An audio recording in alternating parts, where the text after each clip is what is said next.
တကယ်ချင်းတော့အခုဆိုရင်သတင်းချုပ်ပွဲတော်ကြီးကလည်းနီးနေပြီဆိုတော့ဒီနေ့မှာတော့အားလုံးနဲ့သတင်းချုပ်ပွဲတော်အကြောင်းကိုအင်္ဂလိပ်လိုဘယ်လိုပြောကြမလဲဆိုတာနဲ့ပတ်သက်ပြီးတော့လေ့ကျင့်ကြည့်အောင်နော်သတင်းချုပ်ပွဲတော်ကမြန်မာနိုင်ငံရဲ့နာမည်အကြီးဆုံးပွဲတော်တွေကတစ်ခုဖြစ်တယ်ဆိုရင်သတင်းချုပ်ပွဲတော်ကဖြစ်တယ်ဆိုတော့သတင်းချုပ် Festival is ဘာဖြစ်တာလဲနာမည်အကြီးဆုံးပွဲတော်တွေကတစ်ခု one of the most famous festivals မြန်မာနိုင်ငံရဲ့ဆိုတော့ Myanmar's ဒီတော့ Thadingyut Festival is one of Myanmar's most famous festivals သတင်းပွဲတော်ကမြန်မာနိုင်ငံရဲ့နာမည်ကြီးဆုံးပွဲတော်တွေကတစ်ခုဖြစ်တယ်သတင်းပွဲကမြန်မာသတင်းလရဲ့လပြည့်နေ့ပုံမှန်အားဖြင့်အောက်တိုဘာလထဲမှာကြာရောက်နေရှိပါတယ်ဒီလိုမျိုးပြောချင်တယ်ဆိုရင်တော့သတင်းပွဲအတွက်နာမ်စားက it ကြာရောက်တယ်ဆိုတာအတွက်က falls ဘယ်ချိန်မှာကြာရောက်တာလဲလပြည့်နေ့မှာ on the full moon day ဘယ်လရဲ့လပြည့်နေ့လဲမြန်မာသတင်းလဆိုတော့ of the Burmese lunar month of Thadingyut ပုံမှန်အားဖြင့်အောက်တိုဘာထဲမှာဆိုရင်တော့ usually in October လို့ပြောလို့ရတယ် It falls on the full moon day of the Burmese lunar month of Thadingyut usually in Octoberသတင်းပွဲကမြန်မာသတင်းလရဲ့လပြည့်နေ့ပုံမှန်အားဖြင့်အောက်တိုဘာလထဲမှာကြာရောက်လေ့ရှိပါတယ်။နောက်တစ်ချောင်းကိုတော့သတင်းပွဲတော်ကဗုဒ္ဓဘာသာရဲ့ဝါရင်းဖြစ်တဲ့3လအချိန်ကုန်ဆုံးတာကိုအမှတ်သားပြုတာပါလို့ပြောကြည့်ကြမယ်။ဒီလိုဆိုသတင်းပွဲတော်ကအမှတ်သားပြုသည်ဆိုတော့သတင်း marks ဘာကိုအမှတ်သားပြုတာလဲကုန်ဆုံးတာဆိုတော့ the end of ဘာကုန်ဆုံးသွားတာလဲဗုဒ္ဓဘာသာရဲ့ဝါရင်းကာလThe Buddhist Lent အချိန်3လဆိုတော့ a 3-month period လို့နောက်ဆုံးမှာထည့်မယ်။ကဲစာကြောင်းအစအနေဆုံးကိုပြန်ပြောကြည့်အောင်။ Thadingyut marks the end of the Buddhist Lent a 3-month period. သတင်းပွဲတော်ကဗုဒ္ဓဘာသာရဲ့ဝါရင်းဖြစ်တဲ့3လအချိန်ကုန်ဆုံးတာကိုအမှတ်သားပြုတာပါ။နောက်တစ်ကြောင်းမှာတော့သတင်းမှာဘာတွေလုပ်ကြလဲဆိုတာနဲ့ပတ်သက်ပြီးတော့ပြောကြမယ်။လူတွေကထောင်ချီတဲ့စီမီတွေဖျောင်းနိုင်တွေထွန်းပြီးတော့သူတို့ရဲ့အိမ်တွေဖျားတွေမှာမီးပူဇော်ကြတယ်။ဒီလိုပြောမယ်ဆိုရင်တော့လူတွေကထွန်းနေဆိုတော့ people light ဘာတွေထွန်းတာလဲထောင်ချီတဲ့စီမီနဲ့ဖျောင်းနိုင်တွေ thousands of oil lamps and candles ဘာလို့ဖို့ထွန်းတာလဲမီးပူဇော်ဖို့ to illuminate ဘာမှထွန်းတာလဲသူတို့ရဲ့အိမ်တွေဖျားတွေမှာ their homes and temples အကုန်လုံးပေါင်းပြီးတော့ sentence တစ်ခုအနေနဲ့ရေးမယ်ဆိုရင်တော့ people light thousands of oil lamps and candles to illuminate their houses and temples လူတွေကထောင်ချီတဲ့စီမီတွေဖျောင်းနိုင်တွေထွန်းပြီးတော့သူတို့ရဲ့အိမ်တွေဖျားတွေမှာမီးပူဇော်ကြတယ်သတင်းပွဲကိုမီးထွန်းပွဲတော်လို့လည်းသိကြတယ်ဘာလို့လဲဆိုတော့လှပတဲ့မီးအောင်စုံတွေကြောင့်ဖြစ်တယ်သတင်းပွဲတော်ကိုသိကြတယ်ဆိုတော့It is also known as ဘလို့တည်တာလဲမီးထွန်းပွဲတော်လို့တည်တာ The Festival of Lights ဘာလို့လဲဆိုတော့ because of နဲ့ဆက်မယ်လှပတဲ့မီးအောင်စုံတွေကြောင့် The beautiful illuminations စာတစ်ကြောင်းလုံးပေါင်းလိုက်မယ်ဆိုရင် It's also known as the Festival of Lights because of the beautiful illuminations သတင်းပွဲတော်ကိုမီးထွန်းပွဲတော်လို့လည်းတည်ကြတယ်ဘာလို့လဲဆိုတော့လှပတဲ့မီးအောင်စုံတွေကြောင့်ဖြစ်တယ်။နောက်တစ်ချောင်းကိုတော့မိသားစုတွေကသူတို့ရဲ့ဘိုးဘွားတွေကိုကြောကြတယ်ဆိုပြီးတော့ပြောမယ်။မိသားစုတွေကဆိုတော့ families ကြောတာကို pay respect အနေနဲ့သုံးမယ်။သူတို့ရဲ့ဘိုးဘွားတွေကိုဆိုတော့ to their ancestors ပြန်ပေါင်းလိုက်မယ်ဆိုရင် families pay respects to their ancestors မိသားစုတွေကသူတို့ရဲ့ဘိုးဘွားတွေကိုကြောကြတယ်လို့ပြောမယ်။နောက်ထပ်တစ်ချောင်းကိုတော့ဒီသတင်းချုပ်ကာလမှာမြန်မာမိသားစုတွေပြန်လည်ဆုံစည်းကြပြီးအတူတကွစားကောင်းတောက်ဖွယ်တွေစားကြရဲဆိုပြီးပြောမယ်။မြန်မာမိသားစုတွေကဆိုတော့ many Myanmar families ဘာလို့ကြတာလဲပြန်လည်ဆုံစည်းကြတယ် to reunite နောက်ပြီးဘာထပ်လုပ်ကြသေးလဲအတူတကွစားကောင်းတောက်ဖွယ်တွေကိုစားကြရဲဆိုရင် share special meals together ဒီသတင်းချုပ်ကာလမို့လို့ use this time စာသားတွေကိုပြန်ပေါင်းလိုက်မယ်ဆိုရင်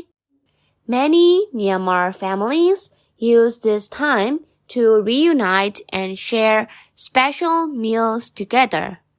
ဒီသတင်းကျွတ်အချိန်ကာလမှာမြန်မာမိသားစုတွေနဲ့ပြန်လည်ဆုံစည်းကြပြီးအတူတကွစားကောင်းတောက်ဖွယ်တွေကိုစားကြတယ်။သတင်းကျွတ်ပွဲတော်အတွင်းမှာကလေးတွေကလက်ဆောင်တွေမုံဘိုးတွေမကြာခဏရကြတယ်လို့ပြောကြမယ်။သတင်းကျွတ်ပွဲတော်အတွင်းဆို during the festival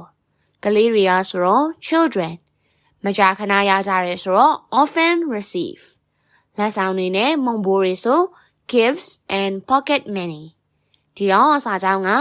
Children often receive gifts and pocket money during the festival ဖြစ်သွားပါလိမ့်မယ်။သတင်းကျွတ်ပွဲတော်အတွင်းမှာကလေးတွေကလက်ဆောင်တွေနဲ့မုံဘိုးတွေမကြာခဏရကြတယ်လို့ပြောတာဖြစ်ပါတယ်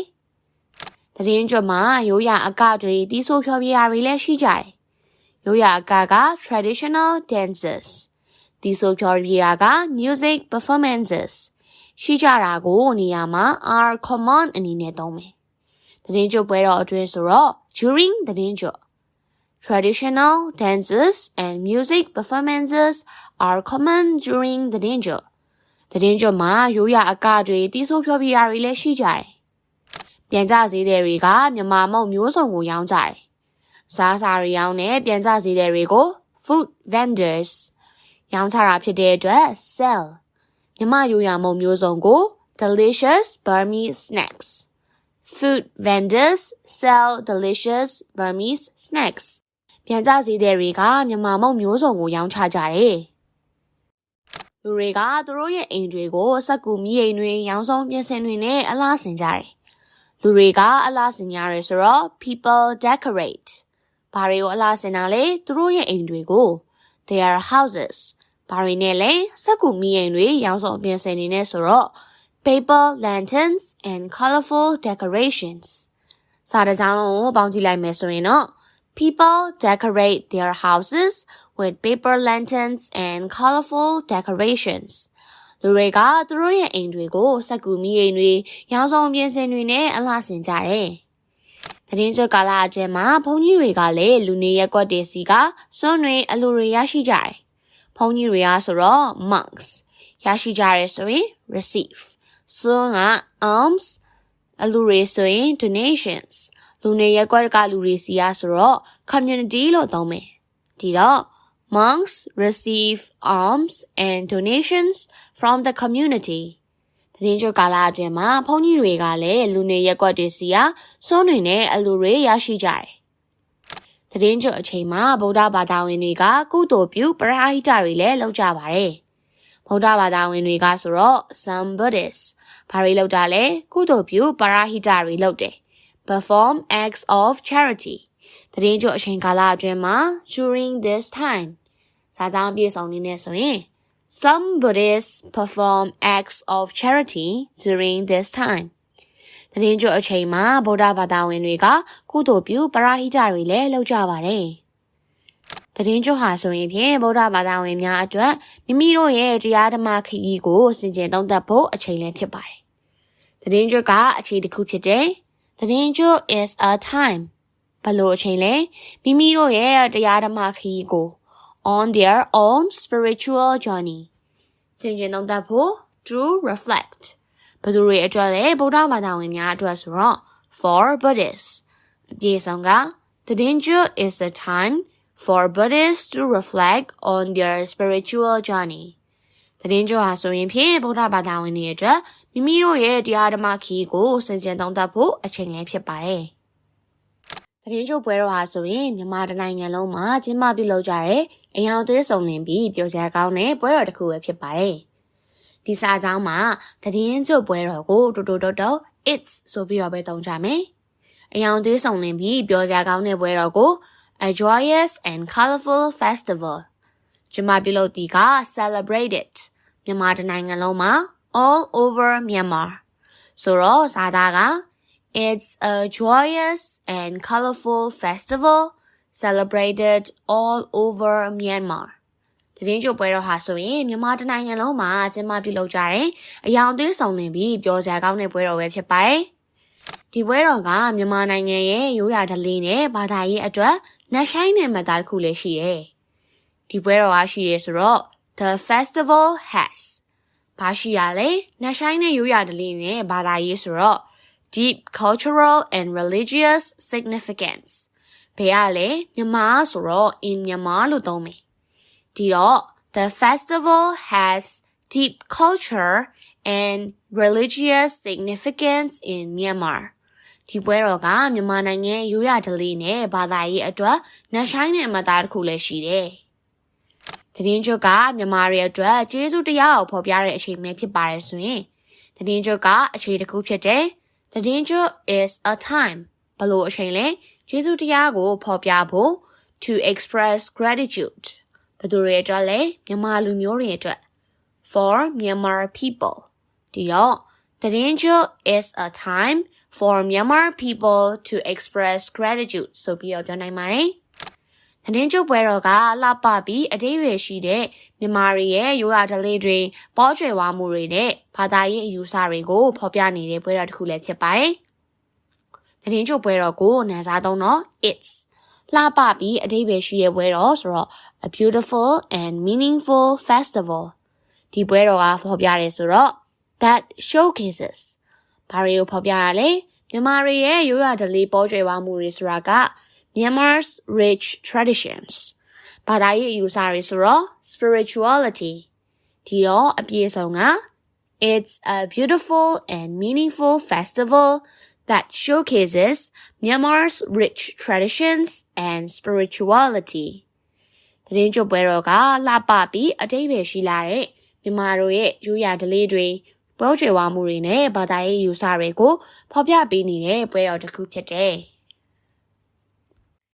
ကဲအခုဆိုရင်တော့သတင်းကြွပွဲတော်အကြောင်းကိုဒီမှာလိုတွေးပြီးတော့အင်္ဂလိပ်လိုရေးပြသွားတာပဲဖြစ်ပါတယ်။တကယ်ချင်းအနေနဲ့အင်္ဂလိပ်စာကိုတစ်လအတွင်းအမြန်ဆုံးနည်းနဲ့တိုးတက်အောင်လေ့လာခြင်းနဲ့ဆိုရင်တော့အခုဗီဒီယိုလေးကိုမဖြစ်မနေဝင်ပြီးကြည့်ကြဖို့အတွက်တိုက်တွန်းလိုက်ရပါတယ်။ဒီဗီဒီယိုလေးထဲမှာတစ်လအတွင်းအများကြီးတိုးတက်စေဖို့ self study ဘယ်လိုလုပ်ရမလဲဆိုတာနဲ့ပတ်သက်ပြီးတော့သေချာရှင်းပြပေးထားပါတယ်။ဒီနေ့ရဲ့ဗီဒီယိုလေးကိုလည်းအဆုံးထိကြည့်ရှုပေးတဲ့အတွက်အားလုံးကိုကျေးဇူးအများကြီးတင်ပါတယ်။ပြောစရာကောင်းတဲ့သတင်းကြိုချိန်ခါလေးကိုပိုင်ဆိုင်နိုင်ကြပါစေလို့လည်းဆုမကောင်းတောင်းပေးလိုက်ပါတယ်။နောက်ထပ်ဗီဒီယိုတွေမှာပြန်လည်ဆုံတွေ့ကြပါမယ်ရှင်။ See you again in the next video. Bye bye everyone.